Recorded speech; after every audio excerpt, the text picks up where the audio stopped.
ये जो अपने सामने आप स्क्रीन पर देख रहे हैं, ये है मैट्रिक इंटर के एग्ज़ाम में मिलने वाली कॉपी का फ्रंट पेज। आपको किसी भी सब्जेक्ट में आधे, यानी कि अगर 70 का एग्ज़ाम है 70 नंबर का, तो 35 नंबर का जवाब इसमें देना होता है। और अगर 100 नंबर का एग्ज़ाम है तो फिर 50 नंबर का जवाब इसमें देना होता है। और अगर 80 नंबर का एग्ज़ाम है तो 40 नंबर का जवाब इसमें देना होता है। बाकी बचते हैं जो, वो आपको जवाब देना पड़ता है इसमें, क्योंकि ये जो स्क्रीन पर देख रहे हैं ये है आपके मैट्रिक इंटर में इस्तेमाल होने वाला OMR सीट। लेकिन एक आपको नियम समझ लेना है, और उस नियम के बारे में जानकारी ना होने की वजह से कई छात्रों ने पहले नुकसान उठाया है। आपके साथ ऐसा ना हो, इसलिए इस बात की गंभीरता को समझना है आपको। जब आप एग्जामिनेशन देने जाइएगा, चूंकि जाहिर सी बात है कि आपका भाई डेट आ चुका है, रूटीन आ चुका है, एडमिट कार्ड आ चुका है, प्रैक्टिकल वाला फाइनल आने जा रहा है, तो एग्ज़ाम जो 2 फरवरी से शुरू हो रहा है इंटर का और 17 से शुरू हो रहा है मैट्रिक का, एग्ज़ाम जब देने आप जाएंगे तो आपको जैसे ही एग्ज़ाम शुरू होने का टाइम होगा, क्वेश्चन पेपर मिलने से पहले ये OMR सीट भी मिल जाएगा और ये कॉपी भी मिल जाएगी, दोनों साथ में मिल जाएगा, दोनों मिलेगा साथ में। उसके बाद जब एक्चुअल टाइम एग्ज़ाम का शुरू होगा ना, तो आपको मिलेगा क्वेश्चन पेपर, और उसी क्वेश्चन पेपर में जो ऑब्जेक्टिव क्वेश्चन है, ऑब्जेक्टिव क्वेश्चन का आंसर देना है इस OMR सीट में, और सब्जेक्टिव क्वेश्चन का आंसर देना है इस कॉपी में। लेकिन समझना क्या है आपको, वो बात समझ लीजिए।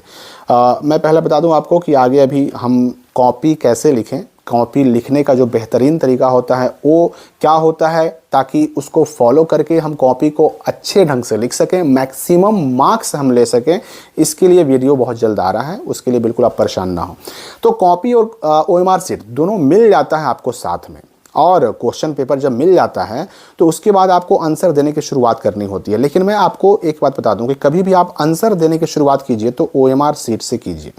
OMR सीट से इसलिए करना है ना आपको, क्योंकि क्वेश्चन पेपर में जो आपका ऑब्जेक्टिव क्वेश्चन है, ऑब्जेक्टिव क्वेश्चन का आंसर पहले दे देना है। कारण क्या है कि ये OMR सीट आपका पहले जमा होता है, मिलता ज़रूर साथ में है, कॉपी के साथ में मिलता है, लेकिन जमा ये पहले होता है। और जमा जब ये पहले होता है तो इसके लिए टाइम कितना मिलेगा भाई, तो देखिए, अगर आपका 100 नंबर का एग्ज़ाम है, मैट्रिक हो चाहे इंटर हो, तो 3 घंटे का एग्ज़ाम होता है। 3 घंटे में से 1.5 घंटा आप जोड़ लीजिए, शुरुआत वाले 1.5 घंटे का टाइम मिलता है इस OMR सीट में आंसर देने के लिए।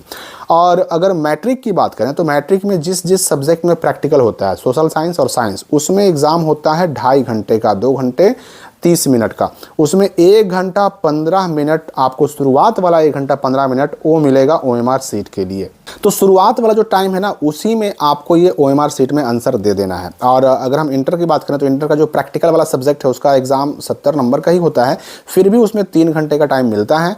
तो 3 घंटे का जब टाइम मिल रहा है तो जाहिर सी बात है कि 1.5 यानी कि आधा समय, अर्थात 1.5 घंटा आपको OMR सीट के लिए उसमें भी मिलेगा, चाहे प्रैक्टिकल का सब्जेक्ट हो इंटर में, चाहे नॉन प्रैक्टिकल हो। लेकिन मैट्रिक में प्रैक्टिकल वाले में टाइमिंग आधा घंटा समय कम हो जाता है। अब होता क्या है ना कि ये OMR सीट में अगर आप समय को बचा लेते हैं, जैसे मान लीजिए किसी बच्चे ने इसमें आंसर देना शुरू कर दिया और उसका ठीक है 3 घंटे के एग्ज़ाम में उसने 1.5 घंटा समय नहीं लिया, उसने 1 घंटा में, पौना घंटा में, 40 मिनट में ही उसने OMR सीट में जितना आंसर देना था उतना आंसर दे दिया, तो अब वो बचे हुए समय का इस्तेमाल कर सकता है और अपने कॉपी में आंसर लिखने की शुरुआत कर सकता है, यानी उसको बहुत फ़ायदा हो जाएगा। लेकिन अगर आप ये गलती करते हैं कि आप पहले कॉपी में ही आंसर लिखना शुरू कर देते हैं, जैसे ही 1.5 घंटा होगा आपसे OMR सीट ले लिया जाएगा, कॉपी रहने दिया जाएगा। कॉपी लेने का टाइम है कि 3 घंटा पूरा हो जाए, या मैट्रिक में प्रैक्टिकल वाले में 2.5 घंटा पूरा हो जाए, तब कॉपी ली जाएगी। लेकिन OMR सीट शुरुआत वाला आधा समय पूरा होते ही आपसे ले लिया जाएगा। अगर आप पहले के समय आप कॉपी में ही लिखते रह गए तो लास्ट वाला समय आपका लाख बचा रहे, OMR सीट ही जब आपके पास नहीं रहेगा तो आंसर कहाँ दीजिएगा।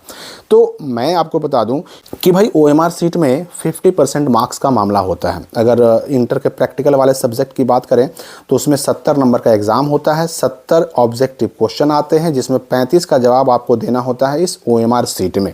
ठीक वैसे ही अगर इंटर में अगर हम नॉन प्रैक्टिकल सब्जेक्ट की बात करें तो 100 नंबर का एग्ज़ाम होता है, 100 ऑब्जेक्टिव क्वेश्चन आएंगे और किसी भी 50 ऑब्जेक्टिव का जवाब देना होगा इस OMR सीट में। मैट्रिक की अगर बात करें तो नॉन प्रैक्टिकल में वही 100 का मामला है, 100 ऑब्जेक्टिव क्वेश्चन रहेंगे, 50 का जवाब आपको देना होगा। और प्रैक्टिकल वाला सब्जेक्ट सोशल साइंस और साइंस में 80 नंबर का एग्ज़ाम होता है, जिसमें 80 ऑब्जेक्टिव क्वेश्चन रहेंगे और कोई 40 का आपको जवाब देना होगा इस OMR सीट में। अब यहाँ पर एक डाउट और बच्चों का होता है, वो क्या होता है कि मान लीजिए हमको 50 का जवाब तो देना है और हमने क्या किया कि 60 जवाब दे दिया, हमने 60 जवाब दे दिया, इसका भी जवाब दिया, इसका भी दिया, इस तरह से हमने 60 गोले रंग दिए। तो भाई गोले को गिना जाएगा। आपने 1 नंबर दिया, 2 नंबर नहीं दिया, 3 नंबर का जवाब दिया, गोले रंगे, 4 नंबर नहीं दिया। इस तरह से जो आपने गोले रंगे हैं ना, इस गोले को गिना जाएगा शुरुआत से, और जहाँ पर 50 पूरा हुआ, जहाँ पर जितना जवाब देना था उतनी संख्या जहाँ पर पूरी हुई, वो स्टार्टिंग वाले 50 बस आपके चेक होंगे। उसमें जितना सही होगा उतना का नंबर मिलेगा, जितना गलत होगा उतना का नंबर कटेगा। लास्ट में जो 10, 5, 8 जितना भी आपने एक्स्ट्रा बनाया है ना, वो लास्ट वाला जो है वो काउंट ही नहीं होगा, चेक ही नहीं होगा। तो जब चेक ही नहीं होगा, काउंट ही नहीं होगा, तो फिर उसका नंबर मिलने और ना मिलने का बात करना ही बेकार है, उससे कोई फर्क नहीं पड़ेगा। हाँ, ये भी याद रखिए कि एक्स्ट्रा बना देने से, हम ज़रूरत से अगर ज़्यादा क्वेश्चन का आंसर दे देते हैं, 8 हो, 10 हो, 12 हो, अगर ज़रूरत से ज़्यादा आंसर देते हैं तो इसकी वजह से ये जो पूरा OMR सीट है ये कभी रिजेक्ट नहीं होता। बस शुरुआत वाले आंसर आपके जितने हैं वांछित, आवश्यक, उतने चेक होते हैं, उतने ही में से सही और गलत देखा जाता है और उसी हिसाब से नंबर मिलता है। लास्ट वाले को कंसिडर ही नहीं किया जाता है, इसलिए उसमें सही हो या गलत हो उससे कोई फ़ायदा नुकसान नहीं होता। OMR सीट पूरा का पूरा रिजेक्ट नहीं होगा ऐसे केस में, और OMR सीट को चेक भी किया जाता है। तो कभी भी OMR सीट मिले आपको और कॉपी साथ में मिले तो पहले काम कीजिए OMR सीट में, और उसके बाद जब ये आप आधे घंटे में क्यों ना पूरा कर लें, उसके बाद कॉपी में लिखना शुरू कर दीजिए। मैं इसलिए बता रहा हूँ ना क्योंकि समय का बहुत अभाव हो जाता है। आपको अभी लग रहा है कि 3 घंटा तो बहुत समय है, लेकिन नहीं, ये 3 घंटा कैसे पलक झपकते गुजर जाता है ना, ये एग्ज़ाम में आपको पता ही नहीं चलेगा। और कई बार तो बच्चों को आंसर याद होते हुए भी समय